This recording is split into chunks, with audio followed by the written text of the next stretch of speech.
La Zumba Kids es una actividad que cada día está ganando más adeptos, especialmente los niños, niñas y adolescentes.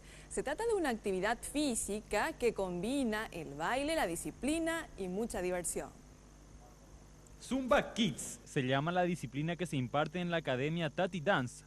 La instructora de este lugar afirma que es muy importante que los pequeños lleven a cabo este tipo de actividades físicas desde temprana edad. Es muy importante porque es una actividad recreativa que tienen los niños y aparte porque están combatiendo la obesidad, que es un problema que estamos viviendo hoy en día, y también el estrés. Ellos también están estresados, entonces es muy importante para que se desestresen, se diviertan, griten, bailen, jueguen. Zumba Kids es lo mejor hoy en día para los niños. En una época donde la juventud en su mayoría tiene una vida sedentaria debido al uso y abuso de las tecnologías, esta actividad permite a las pequeñas, además de hacer ejercicios, conocer nuevas amigas. Mi mamá siempre dice que siempre debo practicar y nunca descansar. ¿Y te gusta hacer zumba? Sí, me gusta mucho.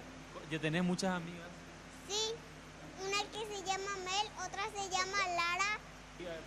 ¿Ya sabes todos los pasos, no le dijiste a tu profe? Todos los pasos. ¿Cuántos bailes por allá sabes? Todos por ahí. Las clases de Zumba Kids se realizan 2 veces a la semana.